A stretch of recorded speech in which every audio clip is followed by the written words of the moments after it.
하나님 말씀 사도행전 17장 1절로 16절까지 말씀. 그들이 아비볼리와 아볼로니아로 다녀가 데살로니가에 이르니 거기 유대인의 회당이 있는지라. 바울이 자기의 권례대로 그들에게 들어가서 새 안식일에 성경을 가지고 강론하며 뜻을 풀어 그리스도가 해를 받고 죽은 자 가운데서 다시 살아나야 할 것을 증언하고 이르되 내가 너희에게 전하는 이 예수가 곧 그리스도라 하니 그 중에 어떤 사람 곧 경건한 헬라인의 큰 무리와 적지 않은 히브인도 권함을 받고 바울과 신라를 따르나 그러나 유대인들은 시기하며 하여 저자의 어떤 불량한 사람들을 데리고 때를 지어 성을 소동하게 하여 야손의 집에 침입하여 그들을 백성에게 끌어내려고 찾았으나 발견하지 못하며 야손과 및 형제들을 끌고 업장들 앞에 가서 소리질러 이르되 천하를 어지럽게 하던 이 사람들이 여기도 이러매 야손이 그들을 맞아들였도다. 이 사람들이 다 가이사의 명을 거역하여 말하되 다른 임금 곧 예수라 하는 이가 있다 하더라 하니 무리와 업장이 이 말을 듣고 소동하여 야손과 그 나머지 사람들에게 보석금을 받고 놓아주니라. 밤에 형제들이 곧 바울과 신라를 베레아로 보내니 그들이 이르러 유대인의 회당에 들어가니라. 베레아에 있는 사람들은 데살로니가에 있는 사람들보다 더 너그러워 간절한 마음으로 말씀을 받고 이것이 그러한가 하여 날마다 성경을 상고하므로. 아멘.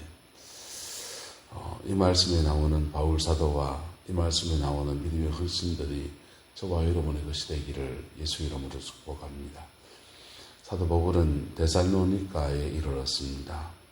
데살로니가 교회에 세워지는 여정입니다. 유대인의 회당에 들어가서 새 안식일 3주간입니다. 3주간 동안 복음을 전했는데 성경을 가지고 새 안식일 동안 강론했더니 그들 중에서 복음이죠. 예수님이 죽은 자 가운데 살아난 것, 그 다음에 예수가 그리스도인 것, 이거 전부했습니다. 그랬더니 어떤 사람, 곧 경건한 헬라인의 큰 무리라고 했어요. 경건한 헬라인의 큰 무리, 데살로니가 교회의 데살로니가 회당의 구성원들 중에 하나님을 경외하는 자라고 하는 그 유대인과 결혼했든지 어쨌든 종교로서 유대교를 택한 헬라인들이 꽤 많았다는 겁니다. 그들이 큰 무리와 적지 않은 귀부인들은 그 당시 이제 귀족 계급들이 있었으니까 귀족들 중에서 그의 아내 된 사람들이 권함을 받고 바울과 신라를 따랐다 했습니다. 자, 이런 사람들이 바울과 신라를 따랐고 그럴 때에 유대인들은 뭐하여서 시기하고 시기했다 했는데 시기만 한 건 아니겠죠. 그들이 알고 있는 유대교적 카테고리, 율법주의와 민족주의가 결합되어 있고 그들이 알고 있는 구약 성경의 규정에 눈이 이렇게 씌어져 가지고 복음을 보지 못하는 그런 분들이 계신 거죠. 근데 그분들이 그냥 자기들 의견을 가지고 논쟁을 할 수 있고 의견을 개진할 수 있는데 본문에 보면 어떤 불량한 사람들을 데리고서 선동가와 폭력배, 조직 폭력배를 끌어들였다는 겁니다. 참. 그렇게 불량한 사람들을 데리고 와서 성을 소동하여 야손의 집에 회당 헬라파 유대인들 중에서 지금 데살로니가 교회의 구성원들 중에서 야손이 아마 사도 바울에게 숙소를 제공했을 수 있습니다. 그래서 야손의 집에 침입해서 백성들 앞에서 바울과 신라, 디모데 이런 사람들입니다. 끌어내려고 했다는 겁니다. 끌어내려고 했는데 발견하지 못했다. 하나님이 딴 데 가게 했던지 그런 것입니다. 그때 야손과 몇 형제들, 데살로니가 교회에 처음 예수를 믿게 된 사람들을 끌고 읍장들 앞에 가서 소리를 지릅니다. 이렇게 말합니다. 이 사람들은 악한 쪽으로 깨가 발달한 사람입니다. 말하기를 천하를 어지럽게 하던 이 사람들이 여기도 이르렀다. 복음으로 유대인들에게는 예수가 메시아다 하는데 예수가 지금 돌아가시고 죽으시고 부활하셨는데 다윗의 왕국을 회복할 메시아가 아니고 온 인류를 구원할 메시아다라고 하니까 유대인들은 자기의 민족주의 관점들 속에서 예수를 이해하려고 하니까 이해가 하기 싫은 겁니다. 이해가 돼도 이해하기 싫은 겁니다. 성경은 그렇게 말한다 해도 나는 그렇게 안 믿고 싶어 라고 하는 것들이 있는 겁니다. 너는 성경은 그렇게 말하고 있지 않아. 이런 거 있을 수 있습니다. 그럴 때 성경으로 논쟁할 수 있고 물을 수 있고 의견을 나눌 수 있습니다. 근데 이 사람들은 뭐라 했냐. 천하를 어지럽게 하던 이 사람들이 여기도 왔다. 바울 것이다가 천하를 어지럽게 한 건 아니에요. 그냥 자기들 공동체, 유대 공동체에서 예수가 어떤 분인지에 대해서 논쟁하니까 자기들 민족 공동체 내에서는 조금 시끌시끌할 수 있지만은 천하를 어지럽게 하는 사람은 아니에요. 근데 다투어를 던진 겁니다. 그리고 야손이 그를 맞아들여서 그를 데살로니가에 이제 끌어들였다. 근데 이 사람들이 말하기를 지금 뭐라고 했냐. 종교 논쟁에서 정치 논쟁을 바꿔놓습니다. 프레임을 바꿨습니다.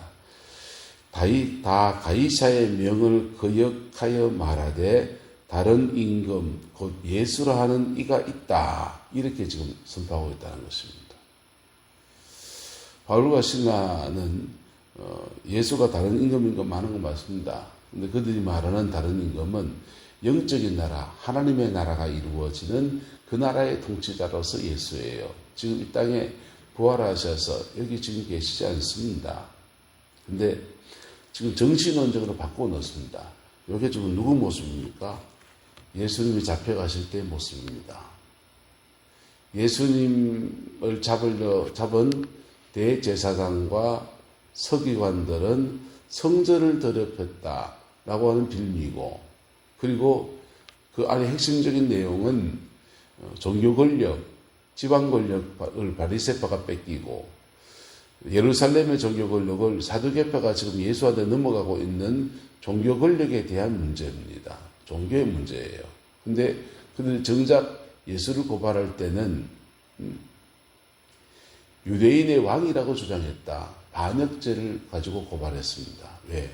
빌라도는 종교의 문제는 너희들의 문화의 문제니까 너희들이 해결해라 라는 것들이고, 상호존중, 문화에 관한 것들은 네가 불교를 믿든지 뭐 천주교를 믿든지 기독교를 믿든지 뭐 다른 뭐 조로아스터교를 믿든지 간에 그 종교의 문제는 너희의 문화의 문제고 그게 내가 재판할 것이 아니다라는 겁니다. 그런데 정치 문제는 달라요. 반역죄, 예수가 유대인의 왕이다라고 주장했다는 겁니다. 그래서 예수님의 재패, 십자가에 대한 재패에는 로마의 법에 고발된 대로 유대인의 왕 예수라고 적혀 있다는 겁니다. 근데 그걸 또 달아놓고 난 뒤에는 십자가에 매달아놓고 난 뒤에는 그 율법학자들이 자칭 유대인의 왕이라 해란 말이야 하면서 막 난리를 또 칩니다. 종교와 정치의 문제, 이렇게 프레임을 바꿔서 정치로 고발한 겁니다. 지금 야손과 바울과 신라가 외치는 그 복음의 얘기들을 그들이 시기와 투기 이런 것들 때문에 그들이 가지고 이해하지 못하는 것들 때문에 논쟁할 수 있고 이해할 수 있고 싸울 수도 있고 그냥 뭐 할 수도 있고 하는데 도를 넘어서서 가이사의 명을 거역하여 다른 임금 곧 예수라는 이가 있다라고 외쳤다는 것입니다. 정치 문제, 반역죄로 고발했다는 겁니다. 근데 다행히도 바울과 신라는 여기 없고 야손과 현지인들 몇 사람 있습니다. 지방 사람들이니까 그들에게 무리와 업장이 이 말을 듣고 소동했는데 야손과 그 나머지 사람들에게 무엇을 받고 풀어줬다. 보석금을 받고 놓아주었다라고 했어요.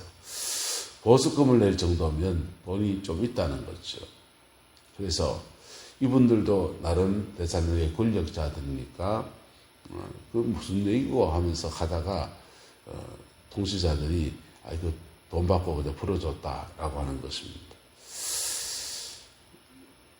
밤에 데살로니가 교회의 처음 성도들이 바울과 실라, 디모데도 갔습니다. 디모데 이런 분들을 데살로니가로 보내었습니다. 여기 있다가 큰일 납니다. 반역죄로 지금 고발당했기 때문에 잘못하면 큰일 납니다. 빨리 가세요 해서 베레아로 보내었고, 그들이 유대인의 회당에 들어가서 베레아에서 말씀을 나눌 때 데살로니가에 있는 사람들보다 더 너그러워서 간절한 마음으로 말씀을 받고 이것이 그러한가 하여 날마다 성경을 상고했다. 이렇게 베레아의 교회의 축복을 이렇게 말합니다.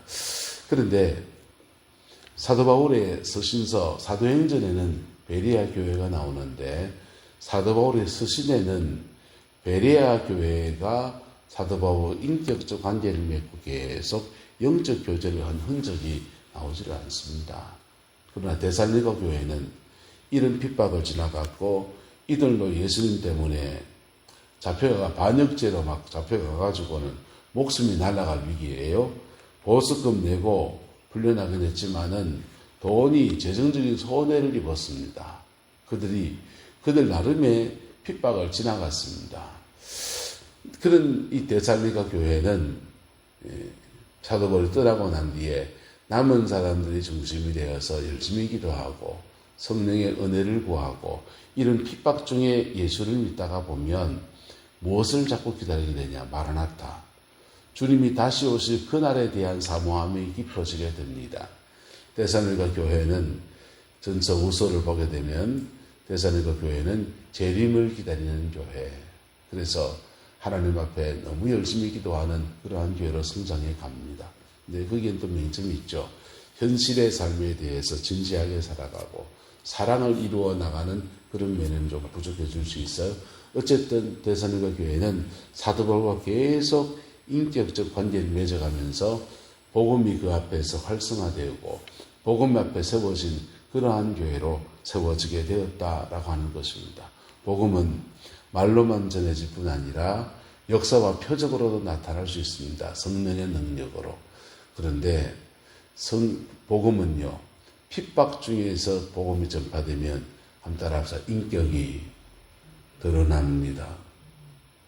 핍박 중에 복음이 전파되면 복음을 전하는 사람들의 인격이 드러납니다. 그들이 그 인격, 핍박 중에서 정말 예수의 인격이 나오느냐 안 나오느냐 보입니다. 데살로니가 교회는 핍박을 지나가면서 복음 안에 있는 또 다른 면들을 본 것입니다. 세계 기독교회 안에서 이적 중심의 기독교회, 순복음교단,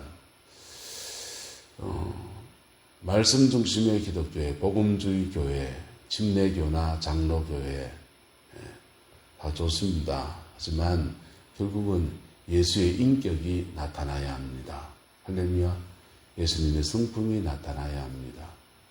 복음성가 중에 넘지 못할 산이 있거든 주님께 맡기세요. 용서할 것과 또 용납할 것과 너그러움과 그 그리스도 안에서 사람을 품는 인격, 그 인격이 이 데살로니가 교회 안에 나타나는 것입니다.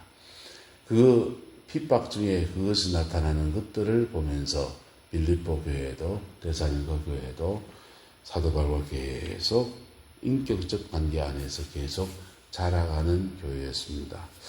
베레아 교회는요, 말씀을 듣는 태도 너무 좋습니다. 더 너그러워서 간절한 마음으로 말씀을 받고 이것이 그러한가 하여서 날마다 성경을 상고했다. 너무 귀하지요. 여기에 뭐가 더해야 되느냐? 말씀 앞에 순종. 하나님 말씀 앞에 순종. 고난과 어려움 중에서 말씀을 붙들고 살아내는 능력. 그런 것들이 더해질 때 전인격적인 그리스도를 닮아가는 사람, 믿음의 사람으로 세워지게 되는 것입니다.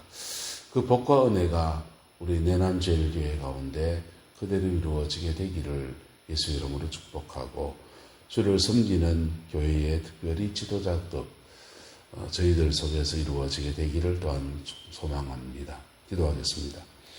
좋으신 아버지 하나님, 주님의 은혜와 사랑을 감사합니다. 대사님과 교회의 축복과 대사님과 교회의 어려움들을 묵상하여 보았습니다. 아버지 하나님, 이 땅에 어디가 만만한 데가 있습니까마는 하나님, 우리가 주를 숨겨가는 여정 안에서 닥치는 핍박과 또 어려움과 이 모든 것들을 기도하며 사랑하며 인내하며 이겨내며 견뎌내며 승리해내는 저희들 되게 축복하여 주시고, 그 속에서 참된 교회, 하나님이 정말 원하시는 그 교회를 세워가는 은혜가 있게 축복하여 주옵소서. 이곳에 성도들을 더하여 주시고 빈자리를 채워주시고 영원히 복음을 깊이 만나고 예수를 제대로 만나서 예수 안에 자라가는 은혜가 있게 하옵소서. 여호와께서 한없는 은혜와 사랑으로 함께해 주시기 원합니다. 예수님의 이름으로 축복하며 기도드리옵나이다. 아멘.